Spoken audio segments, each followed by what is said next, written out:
Morning friends. हम आज Saturday है। आज कोर्ट्स हाई कोर्ट ट्रिब्यूनल्स की नॉर्मली छुट्टी होती है।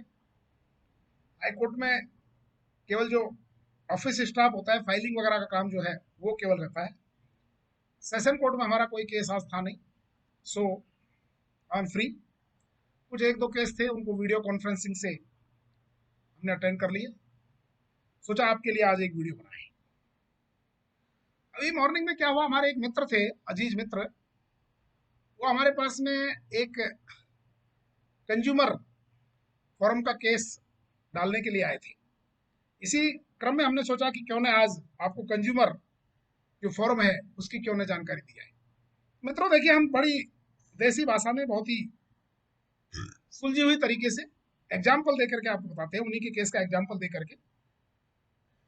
उन्होंने ऑनलाइन अपना एक आईफोन था जिसकी मार्केट वैल्यू जो भी रही, मगर ऑनलाइन उन्होंने किसी कंपनी को ऑफर दिया और ऑफर देने के बाद में कंपनी ने उनको 22,000 रुपए का ऑफर दिया, जिसको उन्होंने एक्सेप्ट कर लिया। फाइनली ये सौदा, कंपनी ने पहले कहा कि 17,000 रुपए हम दे सकते हैं, लेकिन इन्होंने कहा कि हम 22,000 देंगे। उसके बाद ये हो गया, एक तरह से इसको कहते हैं कॉन्टैक्ट होना।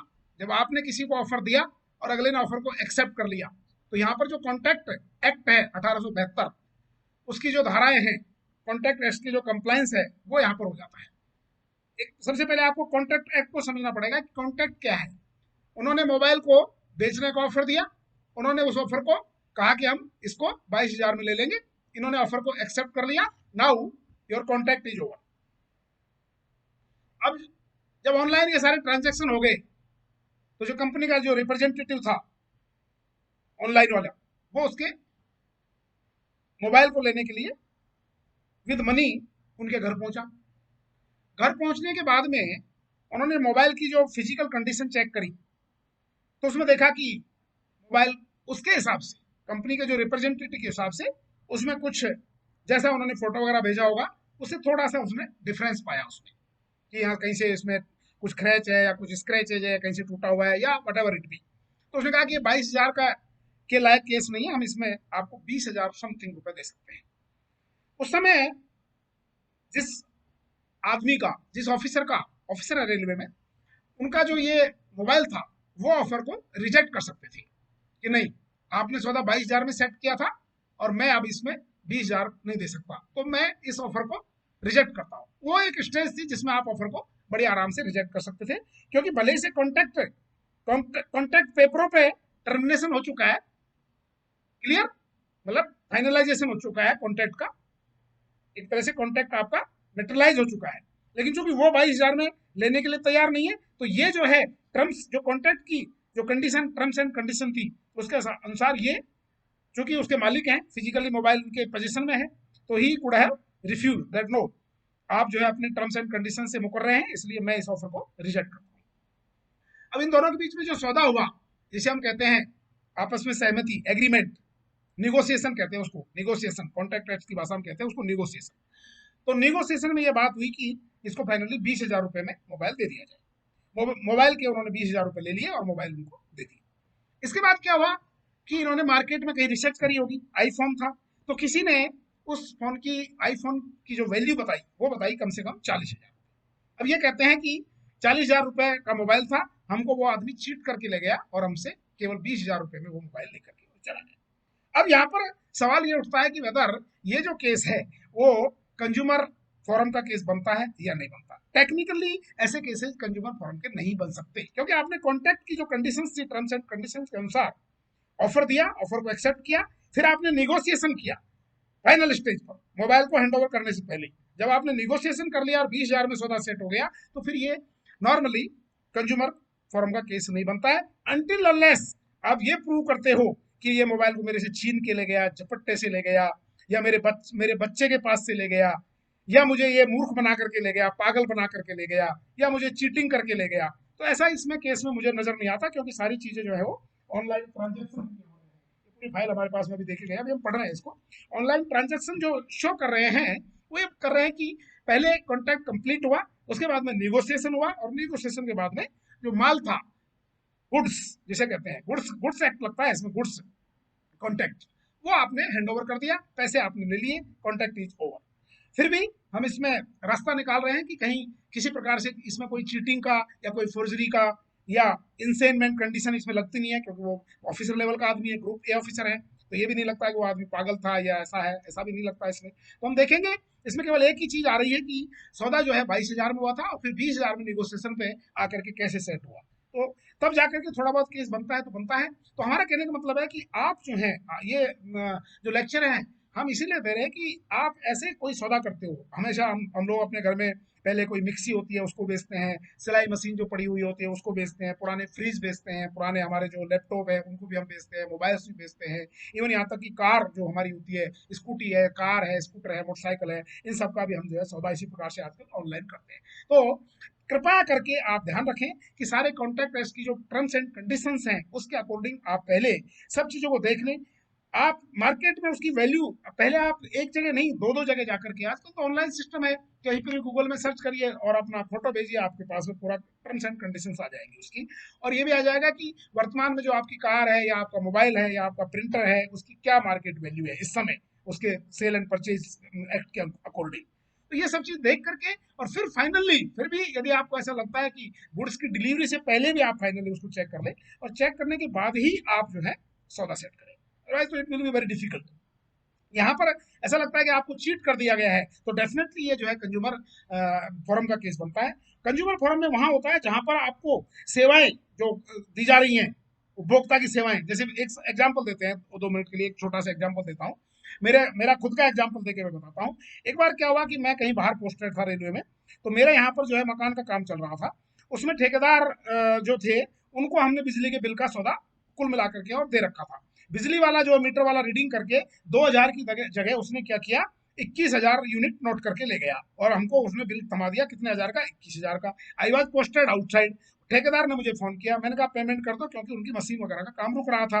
मैंने आकर के मीटर चेक किया, मीटर जब चेक किया तो उसमें जो है जो मीटर जो चल रहा था वो उस समय 2,000 था, जब मैं आया तो मुश्किल से 4,000 के आसपास चल रहा था। तो नेचुरली पकड़ में आ गया कि 2,000 की मीटर की जगह वो 21,000 रीडिंग करके ले गया। हमने कॉरेस्पॉन्डेंस किया, नहीं माने, नहीं माना, बिजली विभाग जो है नहीं माना जयपुर में। हमने फिर जो है कंज्यूमर कोर्ट में केस लगाया, कंज्यूमर कोर्ट ने नोटिस जारी किए, फिर उन्होंने क्या किया, मीटर को बदल ले गए। फिर मीटर की फॉरेंसिक रिपोर्ट भी आ गई, फॉरेंसिक रिपोर्ट में वही चीज आई जो हम कह रहे थे, यानी हमारा जो बिजली का बिल आ रहा था वो आ रहा था मुश्किल से उस समय 8,000 रुपए, हमसे ले लिए 21,000 रुपए। फिर हमें उन्होंने सौदा, जब कंज्यूमर कोर्ट के नोटिस जारी हुए तो उन्होंने कहा कि आप ऐसा करिए क्या, हम आपके जो इंस्टॉलमेंट्स हैं उसमें से पैसा काट लेंगे। हमने कहा नहीं, हमको ब्याज समेत पैसा चाहिए, हम इंस्टॉलमेंट में से कोई पैसा नहीं काटेंगे। फाइनली उस पर आर्ग्यूमेंट हुए, कंज्यूमर कोर्ट केस गया, और 21,000 की जगह हमको उन्होंने कुल मिलाकर के और 35,000 रुपए सैंक्शन किए, क्योंकि 21,000 तो हमारा वो आ गया, 8,000 रुपए का उस पर ब्याज लगा दिया, 3,000 रुपए जो हमने कॉरेस्पॉन्डेंस किया वो उसके लगा दिए, और 5,000 रुपए मानसिक संताप जो है उसके दिए। कुल मिलाकर के हमको 35,000 रुपए एएन साहब ने कहा कि आप ऑफिस में आके ले जाइए। नहीं, हम ऑफिस में नहीं आएंगे, हमारे घर पे आके दीजिए। तो एएन साहब, चूंकि टाइम लिमिट फिक्स होती है वहां पर भी 2 महीने का टाइम दिया गया था, तो जब 2 महीने पूरे होने लगे तो एएन साहब, बिजली विभाग के एएन साहब हमारे घर पे आए, और घर पे आकर के उन्होंने हमको जो है 35,000 रुपए, उस समय कैश चलता था, ये सब पेटीएम और नगद ये सिस्टम नहीं था उस समय ऑनलाइन का, तो हमको 35,000 रुपए दे गए। तो ऐसे जो केसेज होते हैं उसमें कंज्यूमर फोरम जो है वो बीच में आता है। कंज्यूमर फेयर की छोटी जानकारी हम दे देते हैं। इसके 3 स्टेजेस होते हैं मित्रों। एक होता है डिस्ट्रिक्ट फोरम, इसकी होती है जिसे जिला स्तर का कंज्यूमर फोरम कहते हैं। उसको कुछ 1 लाख या कुछ रुपए तक की जो लिमिट है उसके फॉर्म के सेटलमेंट करने के अधिकार होते हैं। इसके बाद में यदि आप उससे संतुष्ट नहीं है, कोई भी पक्षकार संतुष्ट नहीं है, तो आप फिर राज्य फोरम में जा सकते हो। स्टेट राज्य उपभोक्ता जो मंच है उस पर आप जा सकते हो।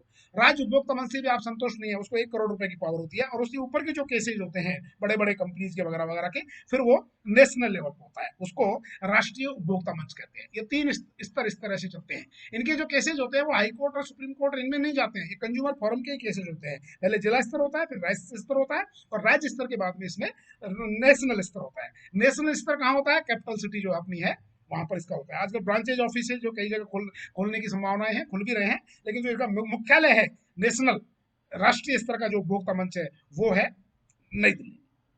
तो मित्रों, अपने अधिकारों की रक्षा के लिए आप लोग जागरूक होइए, चाहे वो सब्जी वाला है, चाहे मिर्च वाला है, चाहे मसाले वाला है, चाहे आपका जो है तेल वाला है, चाहे मिठाई वाला है, वट एवर इट बी, चाहे आपकी बड़ा सौदा कर रहे हो आप किसी प्रकार से, आप जो है अपनी गाड़ी बेच रहे हो, आप प्रिंटर बेच रहे हो, आप अपना कंप्यूटर बेच रहे हो, जो भी चाहे वो, अच्छा इसमें गुड्स के ऊपर भी लागू होता है, तो वस्तुओं के ऊपर भी लागू होता है, तो सेवाओं के ऊपर भी लागू होता है। इवन नाई की सर्विस यदि आपकी घटिया दी जा रही है, वहां पर भी आप कंज्यूमर है उसके भी। यदि आपके बाल काटते काटते वो आपका कान को काट देता है, तो वहां पर भी जो है वो केस बनता है। लेकिन उसमें ये होना चाहिए उसने बदनीयती पूर्वक आपके कान को काट दिया है, यदि उसकी कैंची ऑटोमेटिक चल गई है तो उसको माफ कर दीजिएगा, ऐसा होता रहता है कई बार।